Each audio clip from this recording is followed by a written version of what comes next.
right, man, we back. Dropped a couple videos earlier this morning.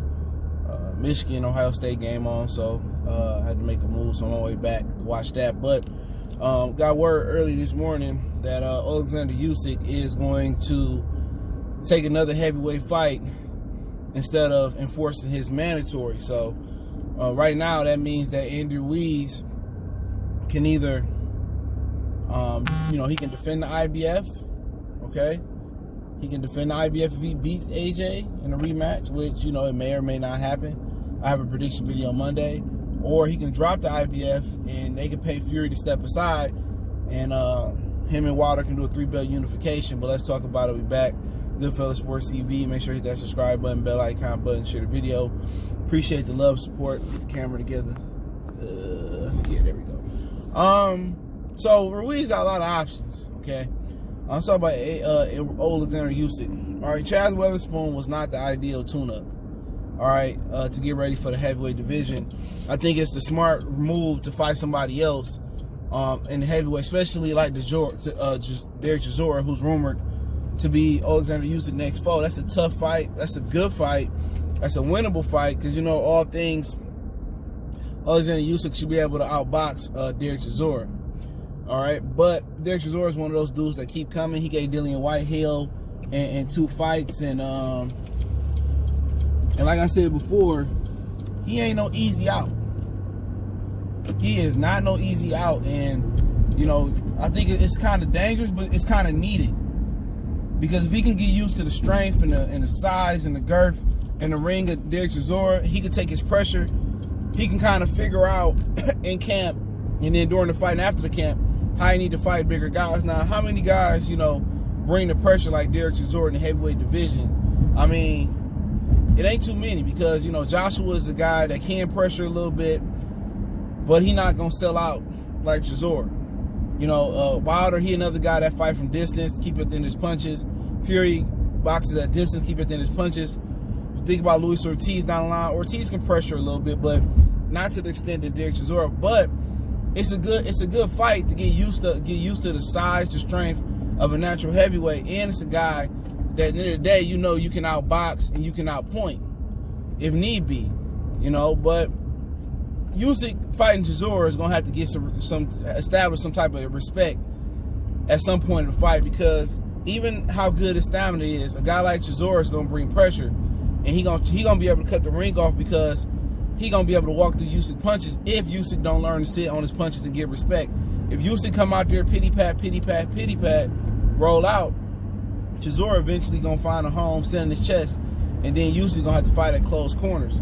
So what he had to do is he had to sit down and establish some respect versus Chisora. I think it's the ideal fight. A guy that's not unbeatable, but a guy that's durable, that's tough, and he brings some nice tenacity to the table. So I like the decision. Kind of you slowly taking the training wheels off, but it's no rush to rush him into a Joshua fight. Even if Joshua wins, it's no rush, because at the end of the day, Joshua got to fight Pulev to keep the IBF. And Andy Ruiz, he might just be like the Andrew Casico guy who Golden Boy released after he beat Machado twice, and then he lose to Rene Alvarado. Andy Ruiz just may be a guy that got AJ number. But remember, Andy Ruiz really beat Joseph Parker. Had that fight been in the United States, Andy Ruiz would have got the decision. I feel that Fury beat Joseph Parker.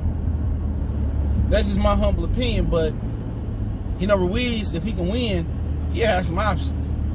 You know what I'm saying? He can, give up the IBF belt, or they can pay Pulev and they can pay Fury to step aside, and Wilder and Ruiz can have an undisputed clash. But the thing about it is, the IBF really don't take, step aside money. They really don't like that. They're real strict. They're real strict. So at the end of the day, he can, he has some time to do what he want to do, unless he want to wait for Usyk to come back. Him and Wilder can fight, but this is Wilder fought.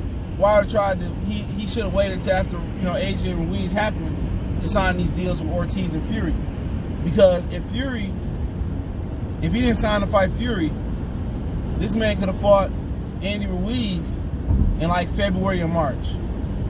And then at the end of the day, whoever come undisputed, they can drop the belts they don't want or defend them versus Usyk and move on with your life.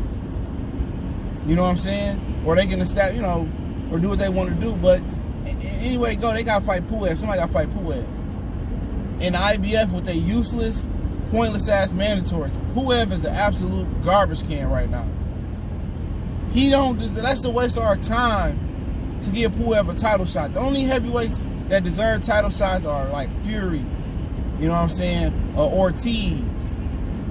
You know, guys like that, man. Kubrat Puev, you know, the Felipe Hargrove guy. You know, Dillian White don't deserve no damn, not Dillian, even Dillian White deserved one before Kubrat Puev. If he clean, you know, Puev don't deserve no title shot. Man, it's a waste of our time. Did you not see his last couple fights? Shout out to Rydell Booker from the D2. You know, the IBF and some of these sanction belt bodies be wasting time. These sanction belt bodies need to reform. And a lot of people get mad, Wilder won't fight for he accept the PBC belt. Man, I fuck with the PBC belt before all of them. You know what I'm saying? Even if other fighters can't come in and win the belt, I wouldn't care. Because at least the PBC belt will be given back to their fighters. The WBC take their money and take it back to Mexico. Take the black dollar, take the Russian dollar, take the American, the Canadian dollar, the Australian dollar, and put it back in their community. The WBO, they do the same thing. The WBA, they do the same thing. The IBF, I don't know what the hell they do. They say shit in America, but I don't know what they do. I don't see them doing shit for motherfuckers in the hood. At least Al Heyman money will be going put back into the fighters. People say the PBC belt is a stupid idea. No, it ain't. It's a great idea. None of these belts mean nothing because nobody know who the real champion is. And they create more belts for politics. They create more, and Usyk deserves a title shot because he was WBO super champion from Cruiserweight. Him too. You know what I'm saying? They create more belts so they don't have to force the networks and other promoters to work with each other. I rock with the PBC belt. It makes sense. At least it ain't selling dreams. You know what I'm saying? At least, you know, you cut the Crawford and Errol Spence out. You cut the Wilder and etc. talk out. You cut all that bullshit talk out. This lady getting in my way. I swear women can't drive.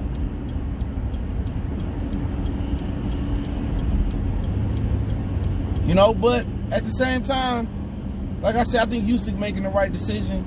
Ruiz have a few options. If him and Wilder want to do 3-belt unification, or if you want to go ahead and fight Puev instead, you know, I think either way, it really won't matter.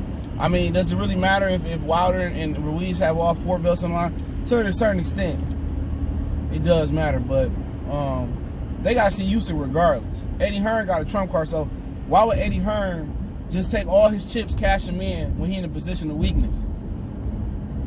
That's my whole thing about it. And what I mean by this is,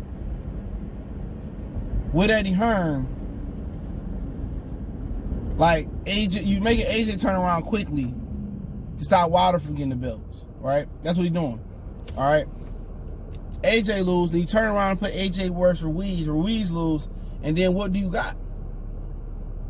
The bare minimum, you can let AJ, if AJ lose and Ruiz get the belt, you at least let Usyk tune up the proper way, get acclimated to the weight, and when he got the best chance, he can always enforce the super champion WBA mandatory for the cruiserweight division. He go after Andy Ruiz, but it is the point. It is, and he playing with a thin, slippery slope. That Ruiz and Wilder can unify, and then they can drop the WBO belt, and will nobody care. So, my opinion, they doing it the right way. It's no need to rush 2 of your thoroughbreds in your stable to go get killed. You know what I'm saying? It's just no rush. Chaz Weatherspoon meant absolutely nothing for Usyk. That was just a pointless fucking fight. Pointless. The dude was out of shape. They was better off getting Tony Thompson in there. You know, but at the end of the day, I think it's a smart move. But I still think Ruiz and Wilder got to be for 4 belts. So for Eddie Hearn, he going to win regardless because Ruiz probably going to fight Puev still. Now he going to keep the IBF. And then after that, you know, if Usyk beat Chisora, then they going to call for Usyk and Chisora. I mean Usyk and Ruiz. So Ruiz and Wilder, And that may not happen till 2021. You know, and so funny is Al Heyman did all these favors for Eddie Hearn, man. He let Sean Porter come. He fed Sean Porter to kill Brookie. He got a belt. Don't forget that. Then you continue to go down the list. Jamie McDowell came over here and beat Kamada. They paid all that money for that fight. Al Heyman showed Eddie Hearn a lot of hospitality, and Eddie Hearn and Bob Arum are the main reasons why Al Heyman acting the way he acting though. You know, you go back to the Cold War on HBO and all that, but hey, it is what it is. Let me know what y'all guys think about it. Don't forget we on Facebook, Instagram, Twitter. Reach out to the email if you got business questions, inquiries, sponsorship, video questions. Keep sharing the videos. Want to make a donation, the link, subscription. Best way to donate, share the video. We gone.